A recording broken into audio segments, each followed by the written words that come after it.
Lovers டேக்காக பல படங்கள் release ஆயிருந்தது. அதில் மிக முக்கியமாக வந்து அதர் லாங்குவேஜில் வந்து இந்த கப்புள் ஃப்ரெண்ட்லின்னு ஒரு படம் ரிலீஸ் ஆயிருந்தது. அதை பார்த்துட்டு எல்லாரும் நல்லா இருக்கு அப்படின்ற மாதிரிலாம் சொல்கிறாங்க. நீங்கள் அதை பார்த்துருந்தீங்கன்னா உங்களுக்கு அது எப்படி இருந்தது? ரொம்ப பொய்டிக்கான ஒரு படம். ஓகே. அந்த கப்புள் ஃப்ரெண்ட்லி அப்படிங்கிற டைட்டிலே அடடா ரொம்ப நல்லா இருக்கே போயிடுவோம் அப்படின்னு தோணுச்சு. ரொம்ப நல்ல படம். அப்படியே ஆரம்பித்து ரொம்ப ஒரு பொய்டிக்காக போய் ஒரு சின்ன மனசை அப்படியே தடுமாற வச்சு முடிச்சிட்டாங்க. ரொம்ப நல்ல படம். மன்சூர் அலிகானுடைய பையன் மறுபடியும் வண்டி எடுத்துட்டு போய் இடிச்சு ஏதோ ஆக்சிடென்ட் பண்ணியிருக்காருன்னு அவருக்கு முன்னாடி இதுக்கு முன்னாடியே ஒரு கேஸ்லாம் இருந்தது. அவர் எப்போ வெளியில வந்தாரு, மறுபடியும் ஏன் தொடர்ந்து ஒரு சர்ச்சைகள்லேயே சிக்கிக்கிட்டு இருக்காருன்றதுக்கான காரணம் என்ன சார்?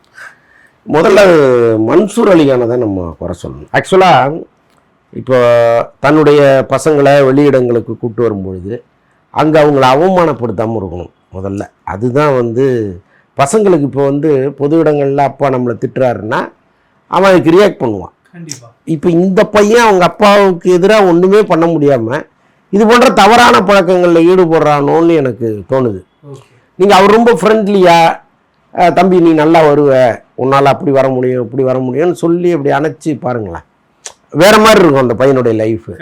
இவர் என்ன பண்ணுறாரு, எப்போ பார்த்தாலும் அந்த பையனை வந்து ஒரு மாதிரி மூட் அவுட் பண்ணிகிட்டே இருக்கார், அதுவும் பொது இடங்களில். அப்போ பொது இடங்கள்லேயே இப்படி நடந்துக்கிறவர் வீட்டுக்குள்ளே எப்படி நடந்துப்பாருன்னு யோசிக்க வேண்டியதாக இருக்குது.